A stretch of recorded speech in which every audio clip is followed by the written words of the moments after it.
Okay. Basajja Mivule. Abala naye. Nakunoonya ne nkunoonya naye ke nfunye omukisa ne kugwako wano nenga nti katukolerewo obukolezi wonna we tuli. Ekisooka nsanyusa okulaba. Nange se. Nakula mu press conference nga bonsuula mbonye nga Basajja Mivule oyagala kunkubya abasajja kiki mubawanise nnyo ne mubafuula bakatonda kati buli muntu abatya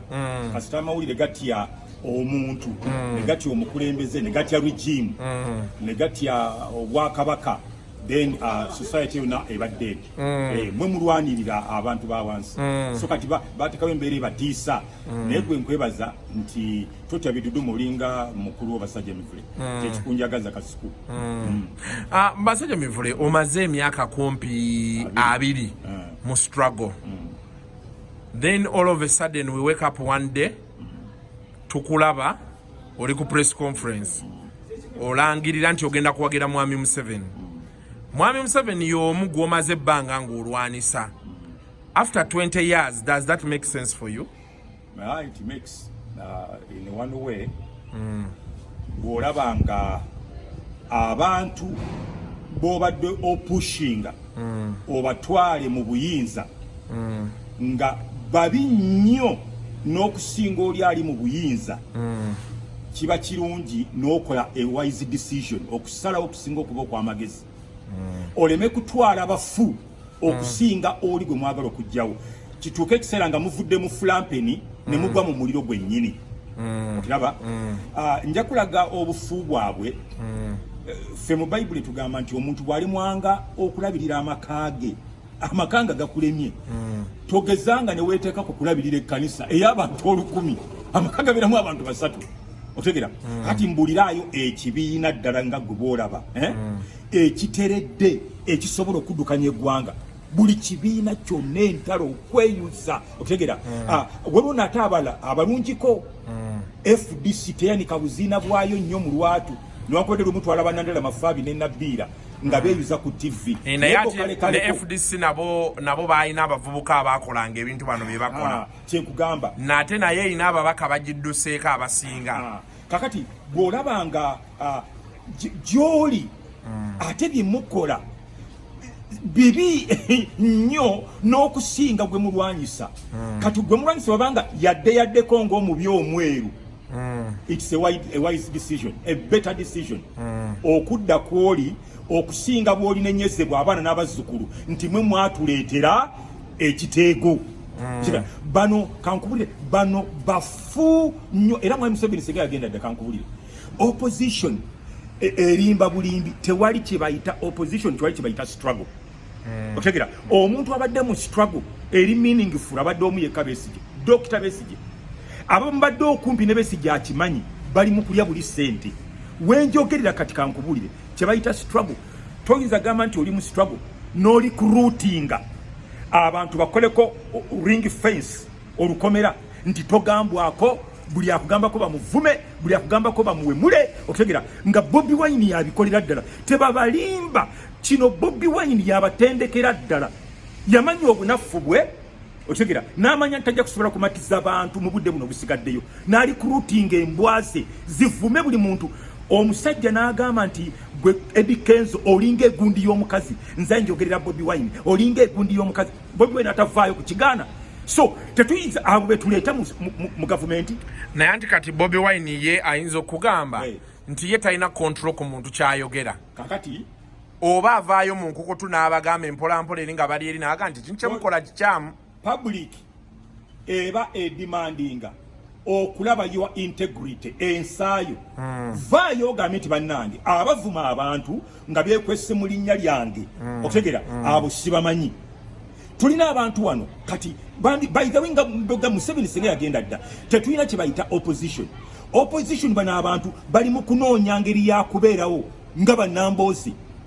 Kakati oteekwa okubanga oliko akatuli ku mutwe okukkiriza Nambooze nti beti Nambooze w'emukono nti alimu opposition. Namulabye eggulo ku NBS ng'agamba nti kale tewandigenze wa mwami Museveni waakiri wandikoze ekibiina ekikyo.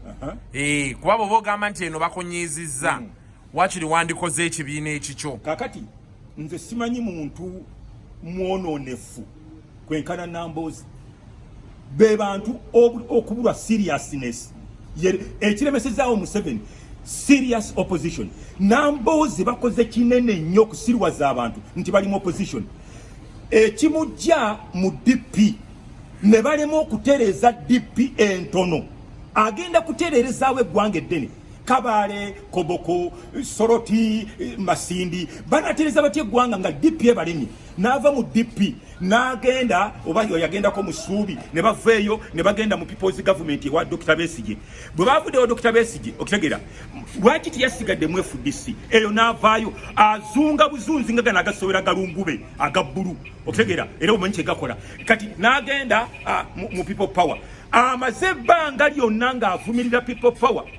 Era ndi mukunoonya abavubuka abaami abakola ku NBS bava amaloboozi ga Nambooze. Nambooze nga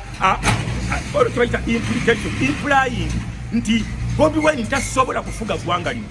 Kakati ba opportunist nga bwe nagambye eggulu nti Nambooze is a political prostitute. Malaya Nambooze malaya n'obwamalaya bwe mu byobufuzi tebasobola kukwata ggwanga lino. N'agenda mu bantu babadde avumirira mu kibiina kyabadde avumirira abaana abo bavuma Nambooze n'abeetamwa otegera kati bwe yalabye nga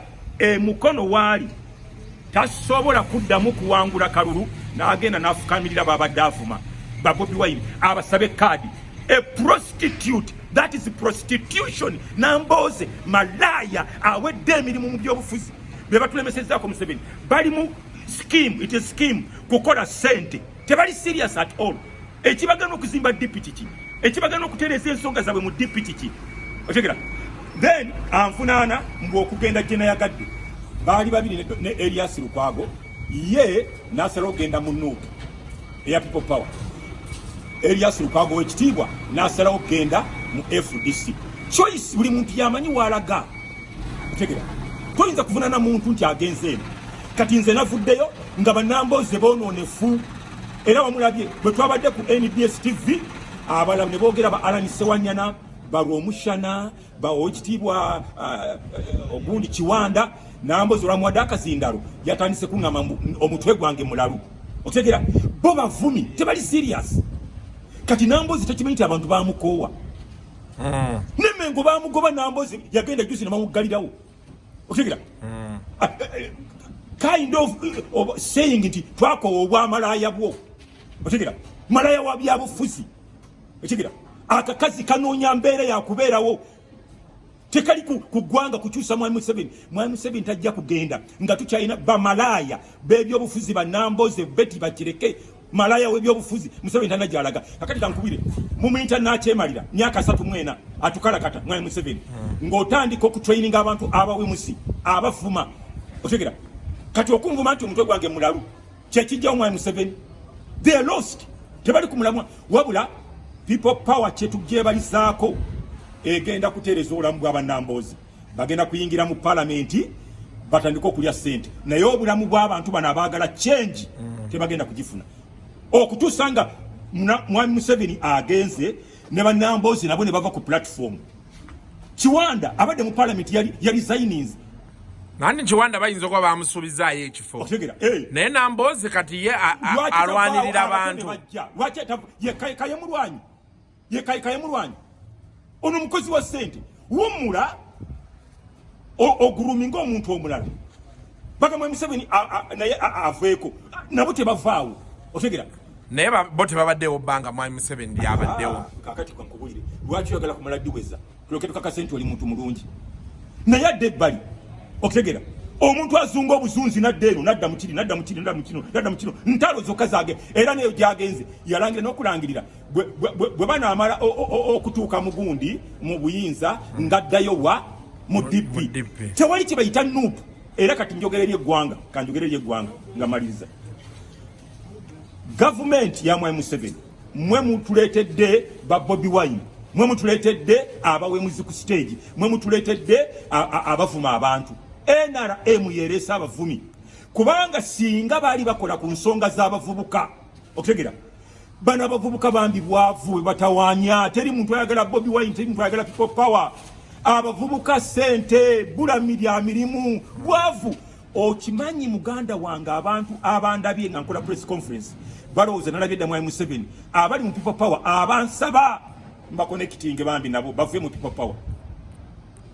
mwami Museveni sirina connection naye mwami Museveni talina kiyampadde ne bakuba amasimu kuva Kabale naruwa josawa bileze kiro wabadde yakubye okutegera baagala kudduka kibabu NRM mwe mulesa abantu abatasaana nga Bobi Wine ku platform zo mu people power mulimu abantu abalungi kati omwana ngoyo Joel Senyonyi si musiyazi si munywanjaga naye ali mu kifo kikyamu mu people power mulimu abasiyazi nakuwidde okyogera okiddingana ekyo bakyakibuuza omuntu kasitogamba nti bakugamba nti ekyo kibi gwoyo okyogerako kino kati nze sikirinaako buzibu kitegezo okiwagira ne bakugamba nti abantu abatema abantu oboogerako ki oba bateme nze sikirinaako buzibu otugamba otyo nti oli mulungi otugamba otyo nti oli mulungi so mulimu abalungi naye batono kati ate Bobi Wine obuzibu agenda okufuna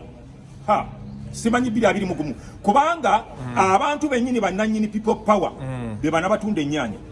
abatunda emiyembe ku kkubo enanasi mu bigaali ababodaboda ba people power kati ate mu bifo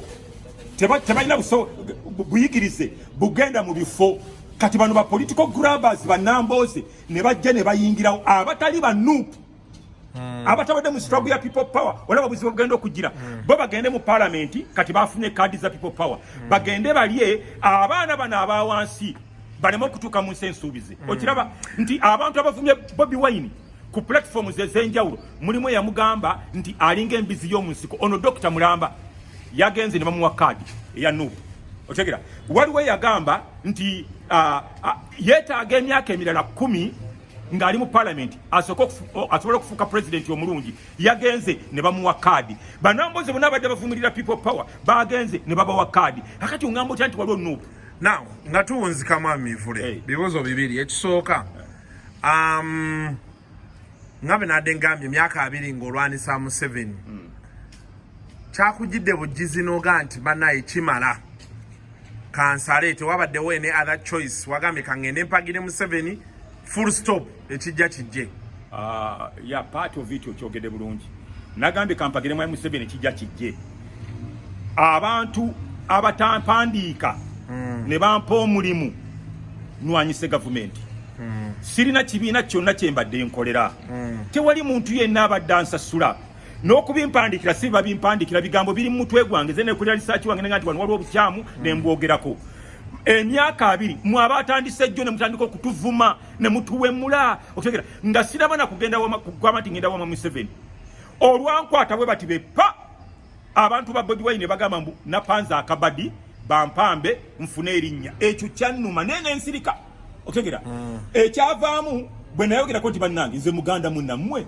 bankwata batyange binayogede byabadde birwanirira mwena mufune ku keke nene ne mutajja kuntaasa ne bavumanze tebabagambako okutegera mbandi awo nedaba omusajja agamba ne mwogezi wa Bobi Wine ngagamba nti nali mu kanisa mu Ndeeba ku radio gye nali nkola nga tukola naye edimiza yasikola nga nisimanyi na bwafaanana okutegera byonna ebyo Bobi Wine abiraba